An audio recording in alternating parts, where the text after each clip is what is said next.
Hello friends, मेरा नाम श्रवण मिश्रा है और एक बार फिर से आप सभी का हमारे यूट्यूब चैनल टेक पढ़ाई में स्वागत है। तो आज के इस लेक्चर में मैं रियल नंबर का पार्ट 2 को डिस्कस करूंगा। तो आइए अपने टॉपिक को स्टार्ट करते हैं। दोस्तों, यह टॉपिक हमारे लिए बहुत ही इम्पॉर्टेंट है क्योंकि हमारे सिलेबस का जो मेन कंटेंट है वो यूक्लिड डिवीज़न लेमा पे और उसके कुछ थ्योरम्स पे ही है। तो इस टॉपिक को स्टार्ट करने से पहले आइए इसका मीनिंग समझते हैं कि यह टॉपिक हमारा आया कहाँ से। तो यूक्लिड डिवीज़न लेमा जो टॉपिक है यह हमारे एक साइंटिस्ट यूक्लिड थे जिन्होंने अपने नाम से ही स्टेटमेंट को दिया। तो आइए देखते हैं कि वह स्टेटमेंट क्या है। If A and B are two positive integer then they must satisfy the condition. जो यूक्लिड साहब थे उन्होंने कहा कि अगर ए और बी दो पॉजिटिव इंटीजर हैं तो वह हमारे एक कंडीशन को सेटिस्फाई करेंगे। जो कंडीशन आपके स्क्रीन पे गिवन है a equals to B multiply Q plus R, यह स्टेटमेंट को उन्होंने डिवीज़न के फॉर्म में प्रूव किया, जहाँ पे हमारा r की जो वैल्यू होगी हमेशा b से कम होगी और r की value greater than equals to 0 होगी। तो हम जो पहले बचपन में देखते थे कि एक डिवाइड का रूल फॉलो करते हुए रिमाइंडर और डिवाइज़र और डिविडेंड का यूज़ करके डिवीज़न फाइंड करते थे, लेकिन आज के इस लेक्चर में हम देखेंगे कि यूक्लिड डिवीज़न लेमा के प्रोसेस से हम कैसे अपने क्वेश्चंस को सॉल्व करते हैं। तो आइए अपने अगले स्लाइड पे चलते हैं और इस स्लाइड में हम देखेंगे कि इसका यूज़ क्या है। तो दोस्तों, इसका मेन यूज़ है फाइंड करने के लिए एचसीएफ और दूसरा है डिवीज़न। एचसीएफ और डिवीज़न को फाइंड करने के लिए यूक्लिड डिवीज़न लेमा का यूज़ किया गया है। तो इस पहला एग्जाम्पल जो आपके स्क्रीन पे गिवन है a equals to 45 and b equals to 6, इसका सॉल्यूशन अगर फाइंड करें अकॉर्डिंग टू ओल्ड रूल, अगर पुराने रूल के अकॉर्डिंग इसको सॉल्व करें तो 6 डिवाइड करेगा 45 को, जहाँ पे रिमाइंडर आएगा 3 आएगा। लेकिन अगर हम इसी क्वेश्चंस को अपने यूक्लिड डिवीज़न लेमा के प्रोसेस से करें तो 45 इक्वल्स टू 6 मल्टीप्लाई 7 प्लस 3 होगा। आइए अपने नेक्स्ट स्लाइड में देखते हैं और इसके क्या क्या एग्जांपल्स हैं। तो इस स्लाइड में हम देखेंगे कि हम एचसीएफ कैसे फाइंड करते हैं। एचसीएफ का फुल फॉर्म होता है हाईएस्ट कॉमन फैक्टर। तो देखते हैं कि 225 एंड 135 का एचसीएफ कैसे फाइंड करते हैं। तो हमारी जो 225 मैक्सिमम क्वांटिटी है वह 135 से डिवाइड होगी। तो 135 225 को डिवाइड करता है तो जहाँ पे रिमाइंडर 90 आता है। अगेन सेकेंड स्टेप में 90 135 को डिवाइड करता है जहाँ पे रिमाइंडर 45 आता है। और अगेन थर्ड स्टेप में 45 90 को डिवाइड करता है जहाँ पे रिमाइंडर 0 आता है। रिमाइंडर अगर 0 आया तब वहीं पे अपना प्रोसेस को रोक देते हैं। तो 3 स्टेप में हमने ये ओल्ड प्रोसेस से एचसीएफ निकालना देखा, लेकिन अगर हम यहीं पे अपने यूक्लिड डिवीज़न लेमा के प्रोसेस से करें तो 225 equals to 135 multiply 1 plus 90 first step में, और सेकेंड स्टेप आएगा 135 equals to 90 multiply 1 plus 45। Third step में देखेंगे 90 इक्वल्स टू 45 मल्टीप्लाई 2 प्लस 0। यहाँ पे जो एचसीएफ की वैल्यू निकल के आएगी वो होगी 45। अब अपने अगले स्लाइड पे चलते हैं। इस स्लाइड में हम देखेंगे फंडामेंटल थ्योरम ऑफ अर्थमेटिक क्या है। तो फंडामेंटल थ्योरम ऑफ अर्थमेटिक को स्टार्ट करने से पहले एक स्टेटमेंट आपको बताते हैं कि every composite numbers can be represent as the product और इट्स प्राइम नंबर। जितने भी कंपोजिट नंबर होंगे वह प्राइम नंबर के प्रोडक्ट के फॉर्म में लिखे जाएंगे। जैसे कि पहला आपको एग्जाम्पल गिवन है 336, इसको प्राइम फैक्टराइजेशन के मेथड से हम एचसीएफ फाइंड करते हैं।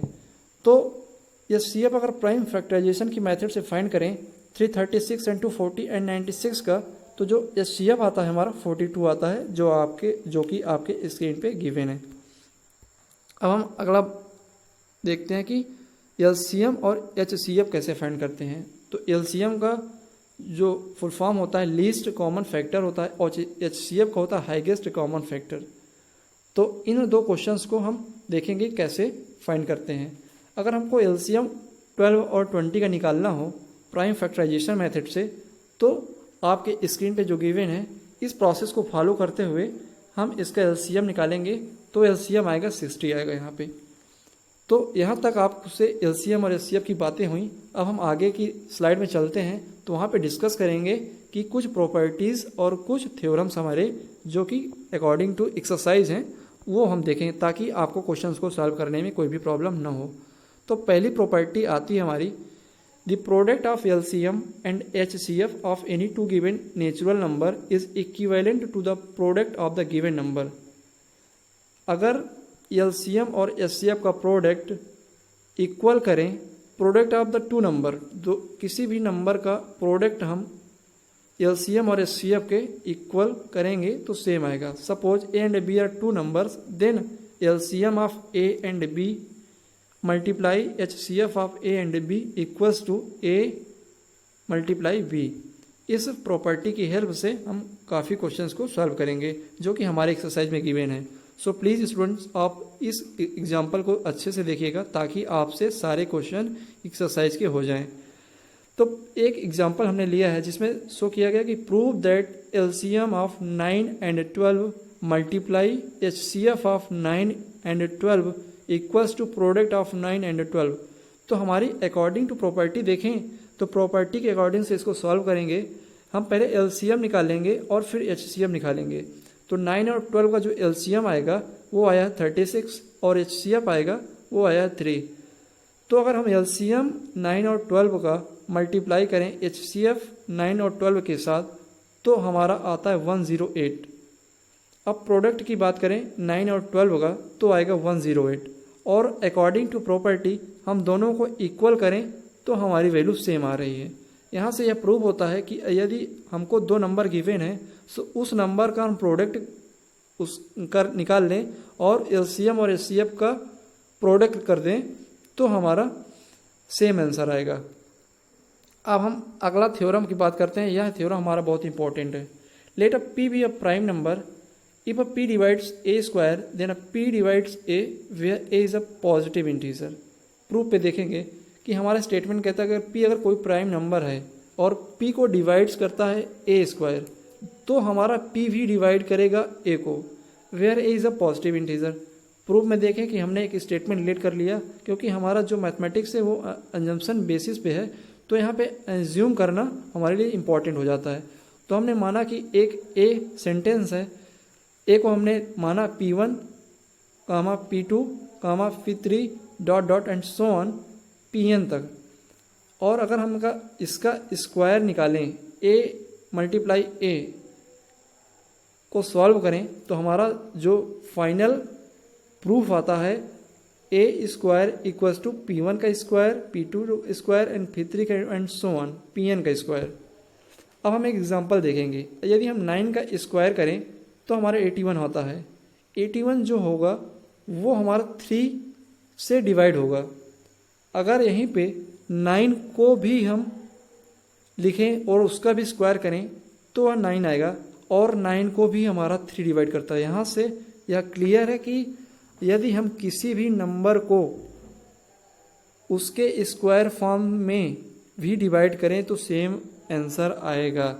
अब हम बात करते हैं अपने मेन इंपॉर्टेंट थ्योरम की, 1.4 है जो कि हमारे एक्सरसाइज में गिवन है। आप इस फार्मूले को अगर समझेंगे तो यह हमारे लिए बहुत ही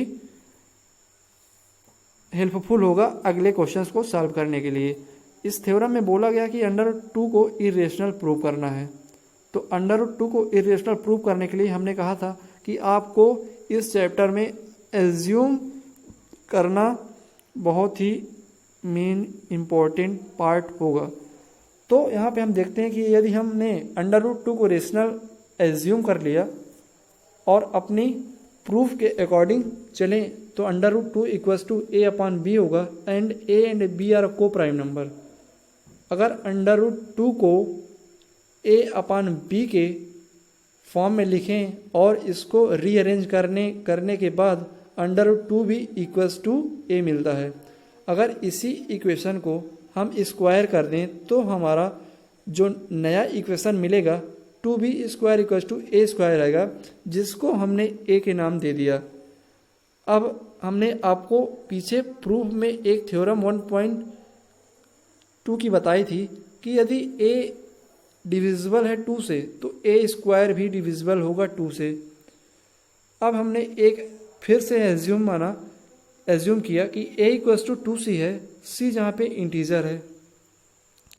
अगर इसी इक्वेशन को हम स्क्वायर करें तो हमारा a² = 2c का होल स्क्वायर मिलेगा, और इसको सॉल्व करें तो मेरी जो वैल्यू आएगी b² = 2c, जहाँ पे b² divisible by 2, then b is also a divisible by 2। यदि b² डिविजिबल होगा 2 का तो वहीं पे b भी हमारा डिविजिबल होगा 2 का।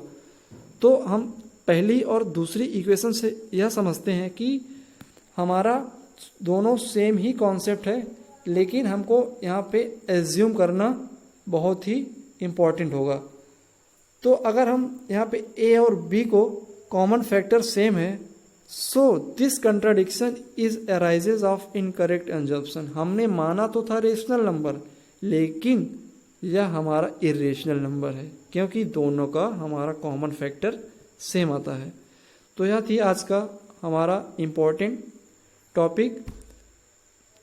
आई होप आप लोगों को पसंद आया होगा, और प्लीज़ आपसे रिक्वेस्ट है कि हमारे चैनल को लाइक और सब्सक्राइब करें, ताकि आपको इसी तरीके के हम एजुकेशनल वीडियो लाते रहें। Thank you friends.